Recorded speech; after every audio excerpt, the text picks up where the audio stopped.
Thank you, Mr. Chairman. And I want to thank the board for the panel for the testimony you've had.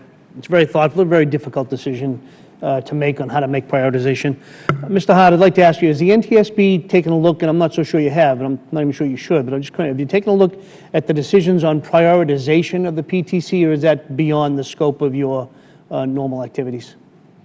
We would look at the specific event that we're investigating and determine what needs to be done to prevent that event from happening again.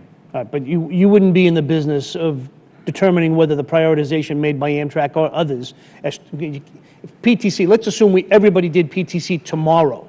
It can't be implemented tomorrow. Every single rail company in the country would have to make a determination, what do we do first, second, third, fourth, fifth? That would not be in the normal purview of the NTSB? That's correct. We would look at what needs to be done, i.e. PTC implementation, exactly how we would leave that to the implementers. That's fair enough. That's what I expected. Ms. Feinberg, I'm just curious. Do you agree with Mr. Boardman's comments that the Amtrak will reach the December 2015 deadline to get PTC on the entire Northeast Corridor? We see no reason why they will not meet that deadline. We believe they will. And do you have any estimate of time frame for the rest of the Amtrak system beyond the Northeast Corridor? Well, beyond the Northeast Corridor, other than in Michigan, that the Amtrak service will be dependent on freights implementing PTC, and so that could take some time. Do you have any estimate of the cost of that? The cost is well into the billions. Billions have been spent, and they've got billions. They've got billions further to go. Multiple billions of dollars to the rest of the Amtrak system. Yes. And what about the rest of the Class 1 freight railroads? How much would that cost to get from where we are to full implementation? Do you have any estimate on that? I actually thought that was the question you were just asking. So again, billions. So that'd be all the Class 1, including Amtrak.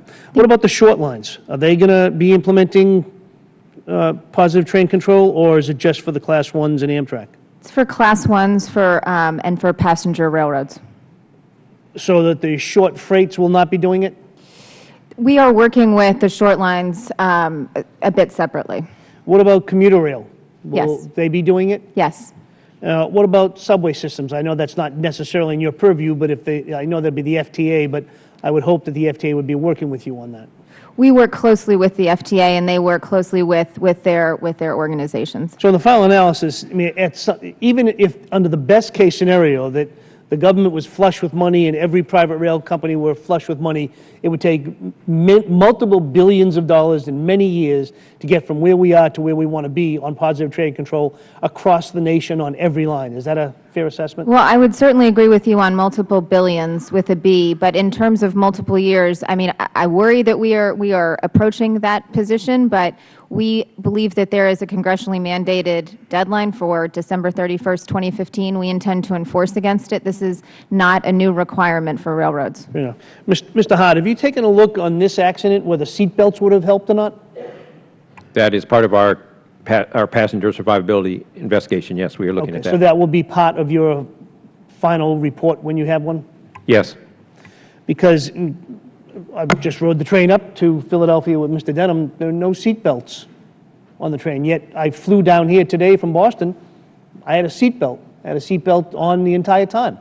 And it would strike me that, I don't know, have no idea, and I'm looking forward to your report, that seat belts would be something that should be considered both to prevent death and injury. We will be looking at that as part of the survivability aspect. Ms. Feinberg, if the NTSB were to recommend seat belts in passenger trains, would that be something you would pursue?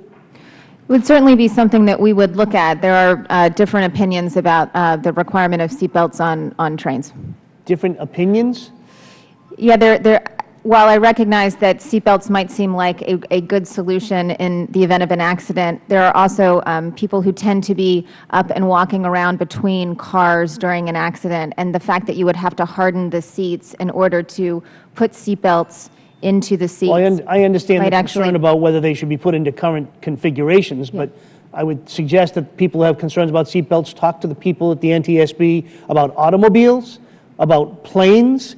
I understand that, again, maybe the current configuration might need to be addressed over time, but the concept of seatbelts, again, I was under the impression that it was no longer debatable that seatbelts in an accident at high speeds on any mode of transportation, preferable to no seatbelts. If that's the case, maybe I'll take mine out in the car, too. We would certainly work closely with the NTSB, just as we do on every recommendation, but there is a belief that the hardening of the seats that would be required in order to put seatbelts onto trains would actually cause more injuries in an accident.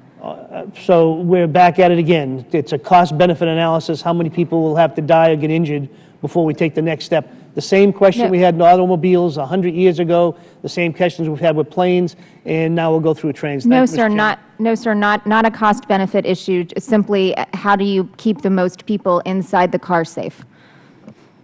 Thank you. With that, Mr. Duncan is recognized.